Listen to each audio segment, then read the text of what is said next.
Hello po, may YouTube channel, meron pa siya. Hindi pa siya na-expired.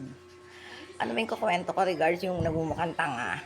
Kasi ako, ugali ko likas, hindi gawa o whatever. Gawang mga attitudes, whatever. Yung talagang ako.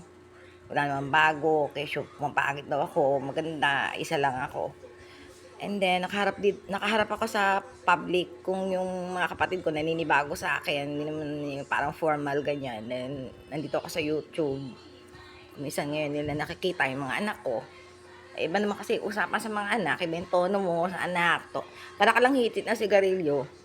Iba yung hihitit ka sa harap ng anak mo.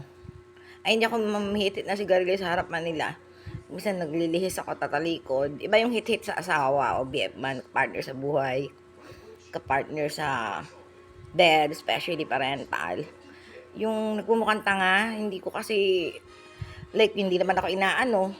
O yung alam kong hindi ako si Ate Glo, yung alas namin, nung burol nung nila, nanay ba nila Lota, nila Balot, dito lang magpipinsan kami, mga double blood, palitan lang na apelido sa mga parents namin.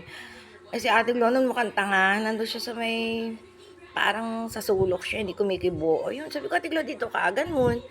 Eh, hindi ko kasi yung, minsan yung kasama mo, kahit kaibigan, nagmumukhang tanga, sasaluin ko. Tapos yung si Jubel, yung manugang ni Ate Eldes, kasi iba na yung manugang ngayon eh, parental. Yung nagpo-post na ako, aware na ako sa nagmumukhang tanga, like yung mga PS, yan. Kay Miss Sharon Cuneta, yan, sa film niya noon. Eh sa akin, may sarili kong PS, do sa boyfriend ko kay Freddy, na pahabol sulat yun. Hindi alam ng mga kabataan yan eh. Yung mga PS. Eh, na-post ko yan. Eh, si Jubel, hindi lang nagpapahalata. Hindi pa siya nakatira ng parental kay Jubel. May iba na rin husband. May apo lang nga lang yung ate eldest ko doon. Nandun sila sa Ilocos. Parang hindi siya, alam ko eh, yung mga post ko minsan nababasa nila, parang gusto niya magtanong eh, sa mga hipag niya, nurse yung mga yan, o hindi naman din sila kumikibo. Hindi naman siguro din tatanungin kung ano yung PS sa mga kabataan. Hint ko lang naman na parang nagmumukha siyang tanga sa PS. Eh, graduate din naman si Jubel. Ang ginawa ko na nagkusa. Alam mo, Jubel, yung PS, pabol sulat. Okay. Parang gano'n, parang nagulat siya. O sinabi ko na, baka nagmumukha siyang tanga kung ano yung PS. Parang mga gano'n example lang.